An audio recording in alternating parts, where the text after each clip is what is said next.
24, 25절입니다. 유대인들은 맹인이었던 사람을 다시 불러 신문합니다. 그들은 예수님을 주인이라 부르죠. 예수님에 대한 맹인의 인식, 유대인 인식에 엄청난 차이가 있음을 보여줍니다. 예수님에 대한 맹인의 인식은 점차 발전해가죠.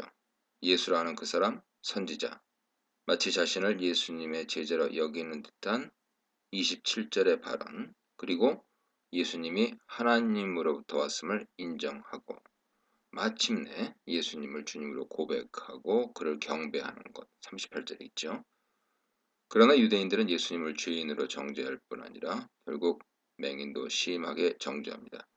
반면에 예수님은 빛으로 창조자로 인자로 자신을 계시하시죠. 유대인들은 맹인이었던 사람에게 병이 낫게 된 것으로 인해 온전히 하나님께 영광 돌리라고 합니다. 이들은 정말 하나님 영광을 구하는 사람들이었을까요? 요한복음의 아이러니한 표현입니다.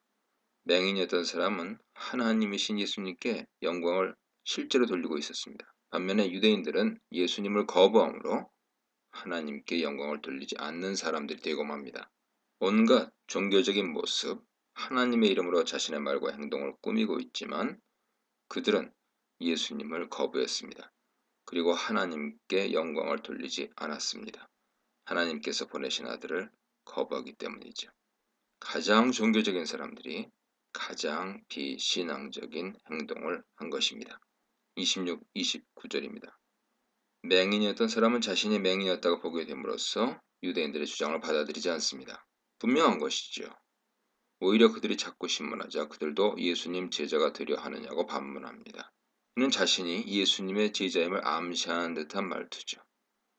개역개정은 당신들도라고 번역했는데 원문에는 당신들도 또한 카이 휘메이스로 번역할 수 있어 마치 말하는 사람 자신이 이미 제자인 것처럼 표현되고 있습니다. 유대인들이 맹인이었던 자를 욕합니다. 예수님의 고난을 묘사하기 위해 사용되었던 말이 본문에 나옵니다. 고린도전서 4장 12절, 베드로전서 2장 23절에 있는 로이도레오라는 말인데요. 유대인들로부터 욕을 먹는 것은 고난의 전조일 수 있습니다. 유대인들은 맹인이었던 자를 욕하면서 자신들이 모세의 제자라는 것을 자랑합니다. 또한 모세는 하나님께로부터 직접 말씀을 받았다고 자랑합니다. 이러한 그들의 주장을 예수님은 비판하십니다. 왜냐하면 모세가 예수님을 예언하기 때문이죠. 예수님과 모세 관계는 요한복음에서 지속적으로 조언됩니다. 예수님의 은혜는 모세 율법보다 더 은혜롭죠. 모세는 예수님에 대해 기록한 인물이죠. 모세가 이스라엘을 구원하고 인도한 행위는 예수님의 구원 사역의 예표입니다. 그러나 모세의 사역은 예수님 사역과 대조되죠. 모세 율법은 사람들을 정죄하는 수단이기도 합니다. 따라서 이러한 모세와 예수님의 연속성 그리고 비연속성은 예수님이 모세보다 우월하시다는 것을 나타냅니다. 30, 34절입니다. 맹인이었던 사람은 예수님이 자신의 눈을 뜨게 한 것이 확실하다고 거듭 주장합니다. 유대인들은 어떻게 해서든 그의 증언을 무용한 것으로 만들려 했지만 맹인이었던 사람은 주장을 굽히지 않습니다. 오히려 더 적극적으로 예수님을 옹호합니다. 그는 예수님을 가리켜 죄인이 아니라 경건하고 하나님 뜻대로 행하시는 분이라고 합니다. 자신의 눈을 뜨게 하신 예수님은 하나님께로부터 오신 분이라고 합니다. 왜냐하면 구약이나 유대 전통에서 나면서부터 맹인이었던 자의 눈을 뜨게 한 예가 없기 때문입니다. 이런 놀라운 기적을 행하신 분을 유대인들이 정죄하려고 하자 맹인이었던 사람은 반대합니다. 그는 매우 단호하게 유대인들에게 맞서며 예수님을 적극적으로 변호합니다. 본문에서는 경건한 것과 하나님 뜻대로 행하는 것이 병리를 이루고 있습니다. 경건한이라고 하는 원어는 데오세베스인데요. 다른 신약 본문은 등장하지 않습니다. 70인역에 5번 나오는데요. 그중 욥을 가리키는데 3번 사용됩니다. 하나님을 경외하는 욥을 묘사하기 위해 사용됩니다. 같은 어근인 데오세베이아는 신약에서 한 번 등장합니다. 디모데전서 2장 10절입니다. 하나님을 경외하는 것으로 번역됩니다. 그런데 디모데전서에서는 이 데오세베이아가 선행과 병리를 이루죠. 요한복음에서는 맹인이었던 사람이 예수님을 묘사하면서 데오세베스를 사용하지만 디모데전서에서는 그리스도인을 묘사하면서 데오세베이아가 사용됩니다. 그러므로 본문은 신자의 경건, 하나님을 경외하는 것과 행함이 분리되지 않는다 하는 것을 보여주죠.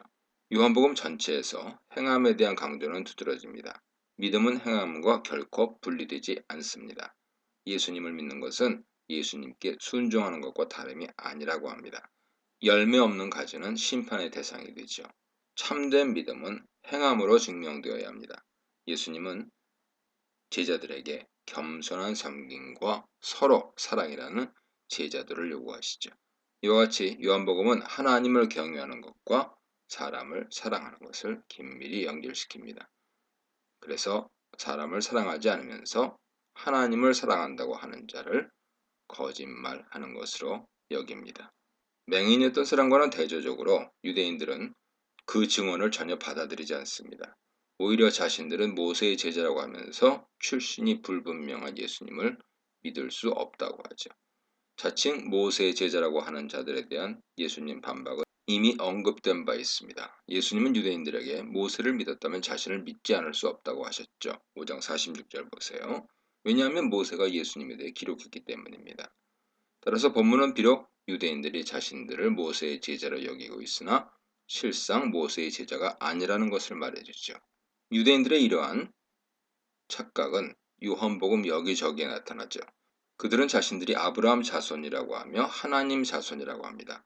그러나 예수님은 실상은 그들이 마귀 자손이라고 하시죠. 유대인들은 마침내 맹인이었던 사람을 죄인으로 정죄하며 자신들을 그에게서 분리합니다. 특히 내가 온전히 죄 가운데서 나서 하는 것은 유대인들이 이 사람이 날 때부터 맹인이었다는 것을 인정함과 동시에 죄와 질병을 단단히 연결시키고 있음을 보여줍니다. 온전히라는 말은 유대인들이 그의 증언을 얼마나 무시하며 그를 비하하고 있는지 보여주는 단어죠. 맹인이었던 사람에 대한 예수님과 유대인들의 태도는 정반대입니다. 그의 질병에 대해 서로 상반된 평가를 내립니다. 예수님은 하나님의 일을 위해 이 사람 고통이 왔다고 말씀하셨죠. 유대인들은 자신들의 세계관에 갖춰 이 사람을 정죄하고 있습니다. 이 문단에서는 눈먼 자의 위협, 눈뜬 자의 호소, 제자가 된 소경에 대해 묵상해 보시기 바랍니다.